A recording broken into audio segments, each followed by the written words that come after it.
नमस्कार, मैं आपका दोस्त सचिन पांडे। आज आपको मैं लेके आया हूँ ओमकारेश्वर में। ओमकारेश्वर भी एक ज्योतिर्लिंग है महादेव का। और आप मेरे पीछे देख सकते हैं नर्मदा नदी, वहाँ नर्मदा नदी। और ये पीछे इस साइड ममलेश्वर है और इस साइड मेरे पीछे ओमकारेश्वर है।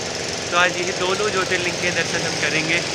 और मैं नहा धो के बिल्कुल तैयार हो चुका हूँ और चल दिया हूँ अब ऊपर की ओर। इसी कहानी भी मैं आप लोगों के साथ थोड़ी देर में साझा करूँगा कि ज्योतिर्लिंग की क्या कहानी है, क्या विशेषताएँ हैं, क्या है, वो सब मैं आपके साथ थोड़ी देर में शेयर करूँगा। बिल्कुल रेडी हो चुका हूँ मंदिर जाने के लिए। अब मंदिर की ओर हम बढ़ रहे हैं। छोटी छोटी पतली पतली गलियाँ हैं, मेरे पीछे आप वीडियो में देख सकते हैं। और मार्केट भी है यहाँ पे, पर अभी मार्केट पूरी बंद है। आप देखिए दोस्तों, हम लोग इतनी सुबह सुबह आए हैं कि यहाँ पे भीड़ भी कम है और अभी मार्केट खुली भी नहीं है। कुछ कुछ फूलों की दुकान, कुछ कुछ प्रसाद की दुकान है खुली हुई, तो उन्हीं से प्रसाद ले लेंगे और भगवान में अर्पित कर देंगे।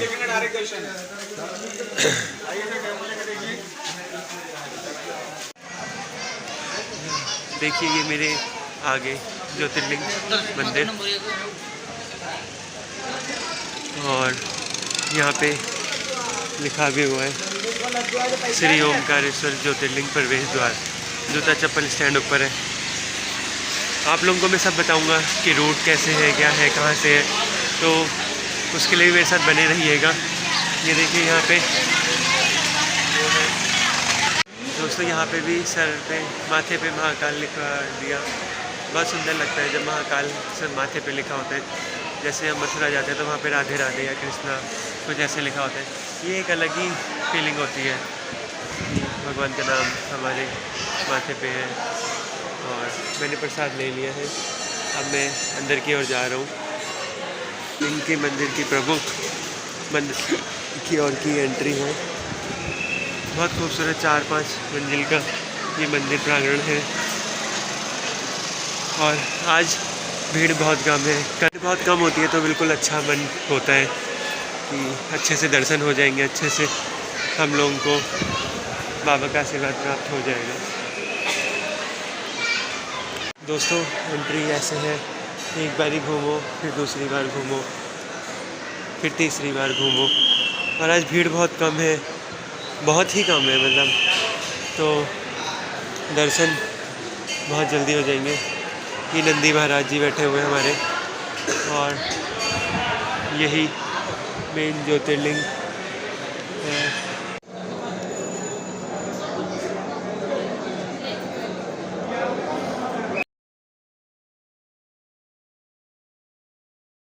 मेन ज्योतिर्लिंग जो था ओमकारेश्वर मतलब जो है, उसके तो बहुत अच्छे से दर्शन हो गए।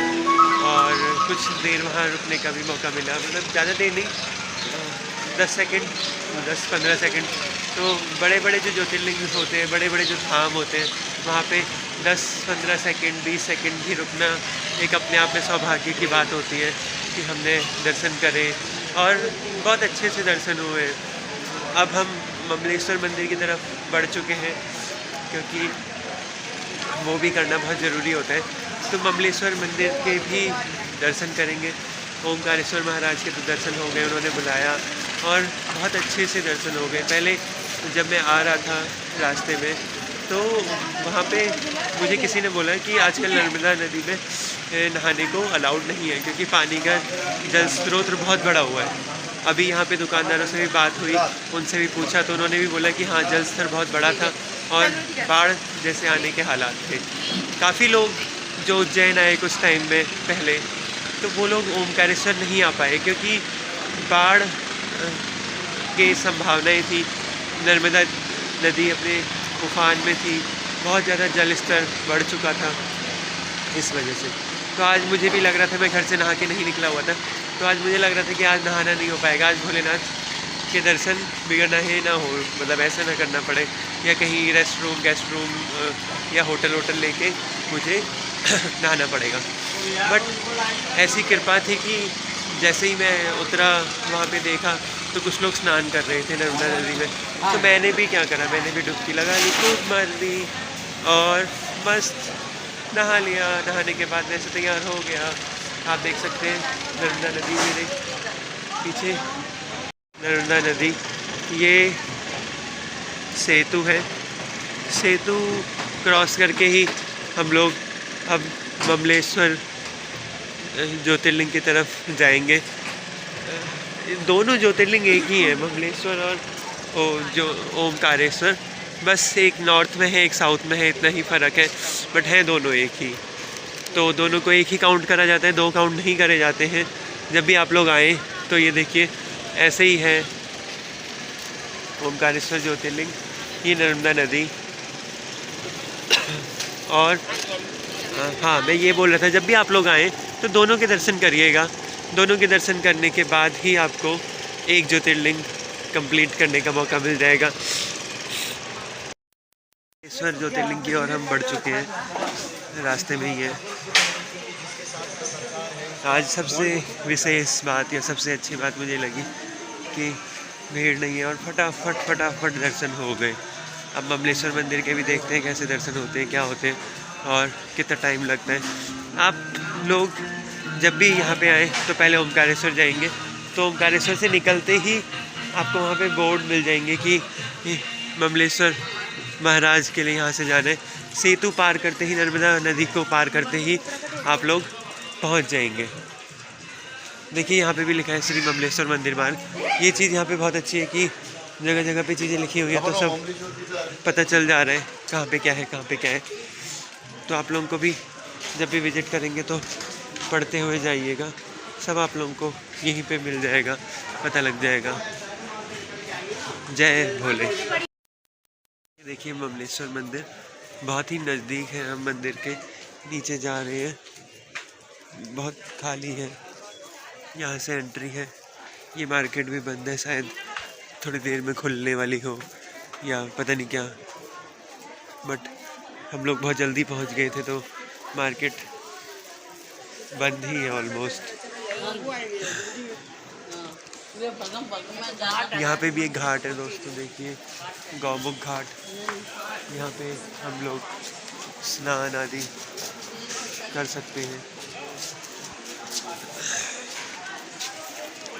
ये महादेव का रास्ता ऊपर के लिए, ममलेश्वर महाराज के।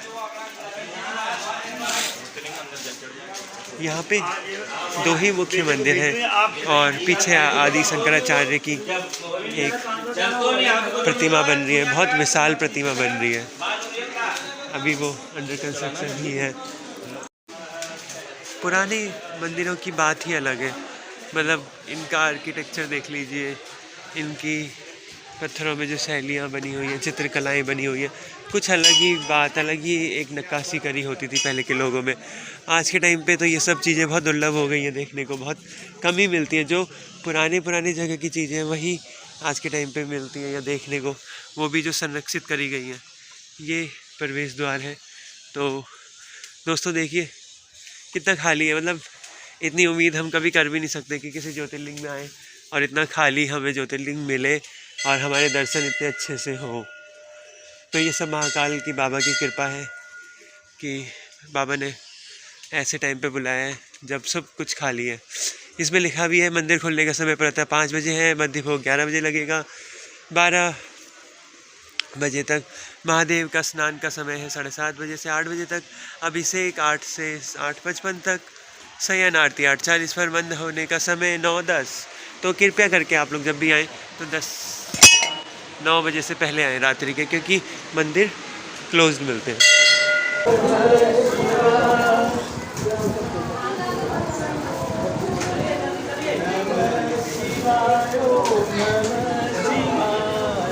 हरि हरि बोले नमः शिवाय।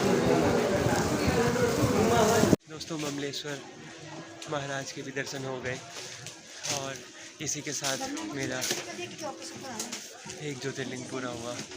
बाबा का सौभाग्य मिलेगा। बाबा ने बहुत अच्छे से दर्शन करा दिए। ओमकारेश्वर में भी बहुत अच्छे से हुए, यहाँ पे भी बहुत अच्छे से दर्शन हुए। मतलब कभी सोचा नहीं होगा कि इस तरह से दर्शन होंगे। आप यकीन नहीं मानेंगे, मुझे स्पर्श करने का मौका भी मिला। मैंने स्पर्श किया ज्योतिर्लिंग को, जल चढ़ाया, बेलपत्र चढ़ाए, फूल चढ़ाए। और इसके साथ साथ मैं आपको एक मज़ेदार बताता हूँ, मेरी हाइट का आज फ़ायदा हुआ लोगों को जिनके हाथ नहीं पहुँच पा रहे थे, छोटी हाइट होने के कारण। उन्होंने मुझे ही फूल पकड़ा दिए थे और मैंने ही आगे फूल चढ़ाया और उन्होंने मेरे हाथ में हाथ लगा दिया। तो इस तरह से मैंने लोगों की मदद भी कर दी और बहुत अच्छा लग रहा है। मतलब ये हो रहा है कि बहुत अच्छे से दर्शन हो गए। हेल्प मैंने करी थी लोगों की, तो मैं उम्मीद करता हूँ जो मेरे ब्लॉगर्स देख रहे हैं वो भी अगर किसी की हेल्प करना चाहें या हेल्प करने के सक्षम हो, वो करने के योग्य हो, तो ज़रूर किसी की हेल्प करें। ऐसे ही नहीं कि आप शिवलिंग में ही जल चढ़ाएँ या कुछ, बहुत सारी हेल्प होती है। जैसे किसी को रास्ता बता दिया, किसी के लिए कुछ सामान लाने तोड़ने आए, कोई बड़े बूढ़े व्यक्तियों को सहारा देना, इस टाइप की कुछ भी हेल्प हो आप लोग करें, ज़रूर करें। उससे क्या होता है, ब्लेसिंग्स मिलती है, बहुत सारी आशीर्वाद मिलते हैं। अब जैसे आज मैंने लोगों की हेल्प करी तो मुझे काफ़ी लोगों ने आशीर्वाद दिए, कुछ अच्छी ब्लेसिंग्स दी। तो वो भी एक अच्छा अपने में अनुभव होता है कि हमें अनजान लोग भी अप्रिशिएट कर रहे हैं, ब्लेसिंग्स दे रहे हैं। साथ में आपको एक बार नर्मदा नदी के और वो दिखाता हूँ। देखिए लोग कैसे सैर कर रहे हैं नर्मदा नदी के ऊपर। पानी थोड़ा मटमट मैला सा तो है। ये देखिए चट्टानें, कितनी बड़ी बड़ी चट्टानें हैं और लोग कितने मस्त होके बोटिंग कर रहे हैं। बोटिंग, ये देखिए यहाँ पे किसी का घर भी है। ये लोग कितने वो होते होंगे ना जिनके यहाँ पे घर है, मतलब सौभाग्यशाली। इनको हर टाइम आरती, हर टाइम आशीर्वाद मिलता रहता होगा। पर दोस्तों कभी कभी ऐसा भी होता है कि जो लोग बहुत पास रहते हैं, जो लोग बहुत वो होते हैं, तो वो लोग कर ही नहीं पाते दर्शन भी कई महीनों सालों तक, क्योंकि वो सोचते हैं आज चले जाएंगे, कल चले जाएंगे, परसों चले जाएंगे। वो आजकल में कभी कुछ होता ही नहीं है। तो इसी के साथ आज की जर्नी तो मेरी यहाँ पे समाप्त होती है और हम मिलते हैं एक नए व्लॉग में, नई जगह की ओर।